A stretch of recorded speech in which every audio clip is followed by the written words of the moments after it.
Halo teman-teman semua, Assalamualaikum warahmatullahi wabarakatuh. Perkenalkan, nama saya Sinta Nuramawati, NIM 7111811009 dari kelas 4A. Di sini saya akan menjelaskan materi mengenai Using General Knowledge tentang Parallel Distributed Processing.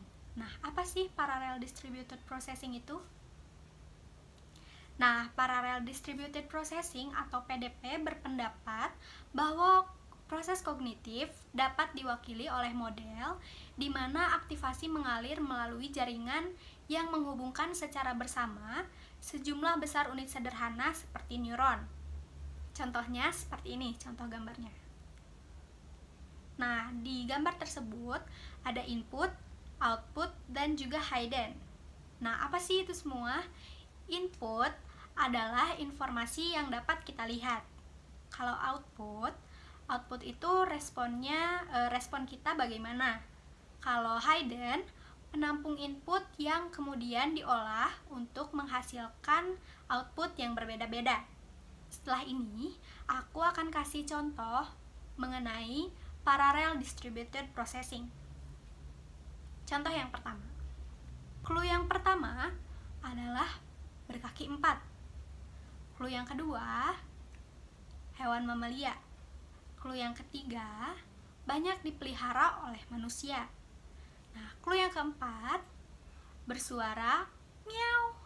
Nah, 4 clue tersebut merupakan suatu input. Ketika semua clue ini diproses di dalam hidden, semua clue ini berubah menjadi kucing. Karena semua clue ini ya memang mengarah pada kucing atau ciri-ciri dari kucing. Lalu aku bakal kasih contoh yang kedua. Clue yang pertama dipakai untuk menulis di kertas. Clue yang kedua warnanya hitam. Clue yang ketiga ada tintanya. Dan clue yang keempat bisa diraut. Bisa nggak sih kalian tebak clue yang aku sebutin itu apa jawabannya? Yap, bener banget teman-teman, jawabannya adalah pulpen. Tapi ada yang aneh nggak sih dari clue-nya? Ya, clue yang keempat itu aneh ya dari ciri-ciri pulpen. Pulpen itu kan nggak bisa diraut, tapi di sini ada clue yang tidak sesuai dengan ciri-ciri dari pulpen, tapi kita semua tetap dapat menebak bahwa itu adalah ciri-ciri dari pulpen. Nah, kenapa kita dapat menebak bahwa ciri-ciri tersebut adalah ciri-ciri dari pulpen walaupun ada satu ciri yang tidak sesuai? Karena clue sebelumnya itu berhubungan atau berkesinambungan. Maka kita dapat tetap berspekulasi bahwa clue tersebut adalah ya pulpen. Nah, selanjutnya aku akan menjelaskan mengenai skema and script. Nah, skema and script itu apa sih? Skema itu adalah kumpulan konsep-konsep yang menggambarkan suatu informasi secara aktif. Contohnya apa sih? Nah, contohnya ketika aku ingin membeli smartphone terbaru di tahun ini, tetapi waktu aku ingin membeli handphone tersebut ke counter, ternyata handphone tersebut tidak ada kamera depannya.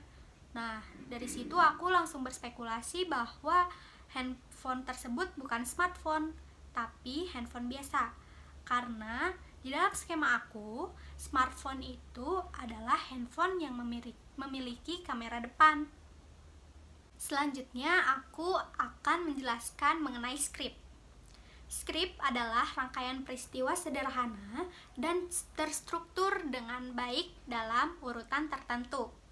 Contoh, script kita terhadap memasak telur.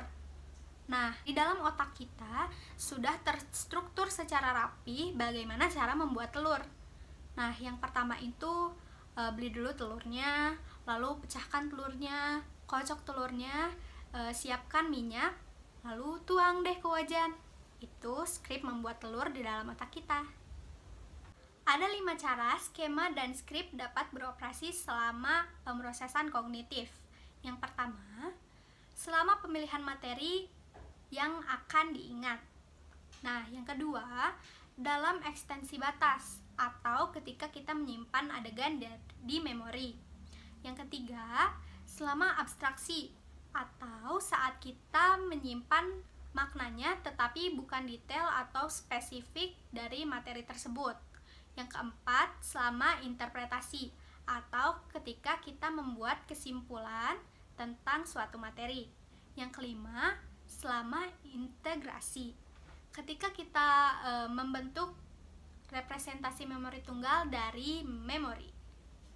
Nah, itu adalah sebagian materi mengenai using general knowledge tentang PDP dan skema and script. Segitu dulu penjelasan dari aku. Terima kasih sudah menyimak teman-teman. Assalamualaikum.